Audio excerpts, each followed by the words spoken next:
Bonjour. Au XIIIe siècle, la situation des libertés municipales évolue en profondeur dans le Haut-Dauphiné. Alors qu'on ne comptait au début du siècle que 4 sites bénéficiant d'un consulat ou de franchise, 80 ans plus tard, on en relève désormais plus de 35, signe d'un vaste changement politique. À Embrun comme à Gap, le détail des institutions communales est à peu près connu. Les élites communales, municipales sont constituées de familles bourgeoises et nobles qui délèguent leur autorité à un conseil communal d'une cinquantaine de conseillers. Ce petit groupe constitue le cœur du pouvoir municipal. C'est en son sein que l'on désigne les prud'hommes, les témoins qui signeront les actes concernant la commune. Chaque année, ce conseil élit ses 4 ou 5 consuls qui sont chargés de l'exécutif, des relations avec les autorités épiscopales et communales, de la répartition des impôts et de la levée de la milice urbaine. Ils sont la délégation principale exécutive du pouvoir municipal. Ces consuls ont la garde des clés et du sceau de la ville. Les consuls désignent eux-mêmes un notaire qui rédigera les actes et tiendra le registre municipal. Ils nomment encore un juge chargé de la basse justice dans la ville, quand elle a été déléguée à la ville en tout cas, et ils nomment aussi le syndic, qui est souvent un juriste chargé de représenter la municipalité et de la défendre en justice. Dans ce document de 1254, le syndic d'Embrun nomme une commission pour mener des négociations avec l'archevêque. Les consuls ici agissent, je cite, avec le consentement et la volonté expresse du conseil d'Embrun. Le peuple n'est pas oublié, car les hommes libres de plus de 14 ans, originaires de la ville, sont réunis périodiquement sur la place de la cathédrale pour valider, par acclamation, les décisions du conseil et payer les impôts.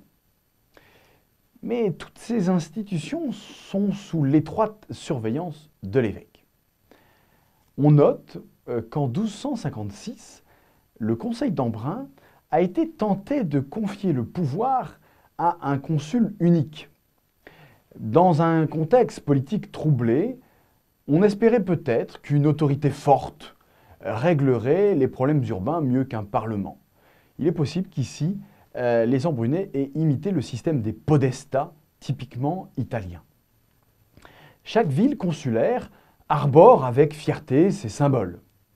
Les armes de la ville ou son sceau municipal.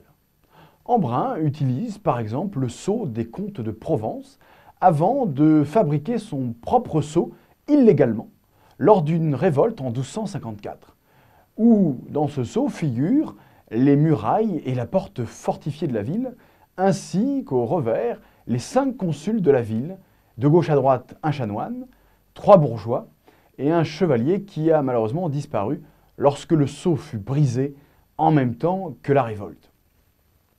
Le but principal des consuls est de défendre les libertés acquises, notamment la suppression des impositions arbitraires, des corvées, des droits de mutation et des diverses charges féodales que les villes ont progressivement rachetées à leurs seigneurs et qui, ces charges, de toute façon, étaient beaucoup moins lourdes que dans le nord de la France.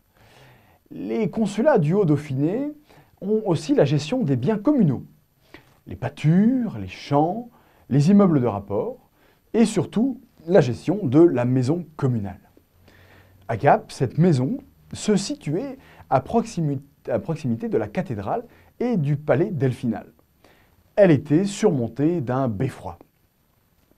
La commune de Gap connaît les mêmes crises qu'Embrun avec une vingtaine d'années de retard. Contre son évêque, elle tente de s'allier au dauphin.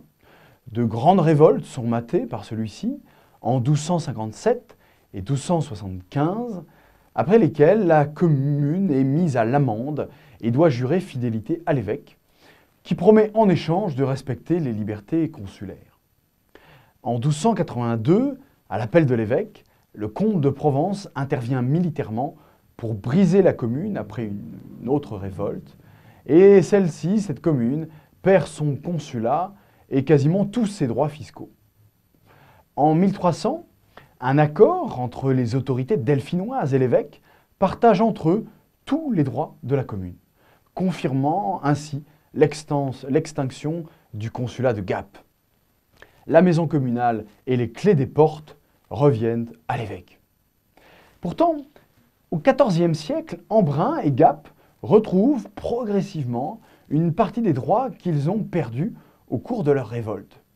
Mais la haute justice criminelle restera toujours aux mains des dauphins et puis ensuite des rois de France. Georges retrouve en 1277 son consulat, ses droits et ses biens communaux. Par souci de paix, le dauphin rend à Embrun ses privilèges municipaux et interdit la levée de nouvelles tailles sur la ville.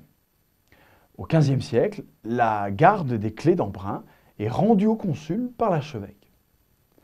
Lorsque le cadastre des propriétés urbaines est achevé, les biens nobles sont assujettis eux aussi à l'imposition, mais non le clergé, comme l'exige l'archevêque et aussi le pape. Le phénomène est identique à Gap. En 1378, l'évêque accorde aux élites la grande charte de Gap, rédigée en 57 articles, qui donne des garanties de justice pour les citoyens, autorise les assemblées et autorise la nomination de représentants urbains. L'archevêque rend la maison consulaire et les clés des portes. En échange, l'évêque doit même jurer de garantir les libertés de Gap s'il veut qu'en retour les Gapençais lui prêtent l'hommage. 30 ans plus tard, la commune est autorisée à construire un beffroi sur sa maison et commence même à tenir un registre de ses privilèges, qui est devenu le fameux livre rouge des libertés de Gap conservé aux archives départementales de notre département. Au XIIIe et XIVe siècle, dans la vallée de la Durance, les chartes de liberté se multiplient. Dans les villages, les seigneurs, eux aussi, en difficulté économique, acceptent de vendre un grand nombre de droits féodaux à leurs paysans qui s'organisent pour les racheter et se dotent ainsi de représentants, souvent entre 2 représentants et 5. On se réunit devant l'Église pour les nommer, pour les désigner. Parallèlement, le dauphin distribue généreusement des chartes de liberté aux petites communautés villageoises en échange de la reconnaissance de sa justice et de taxes symboliques. Pour le dauphin, cette politique généreuse a l'avantage de régulariser ses revenus tout en court-circuitant le comte de Provence et les évêques, qui n'ont pas su à temps donner ces chartes. La fin du Moyen-Âge est donc une période de redressement des communautés face aux pouvoirs seigneuriaux, même si, évidemment, elles restent contrôlées étroitement par les élites sociales. Merci, à bientôt.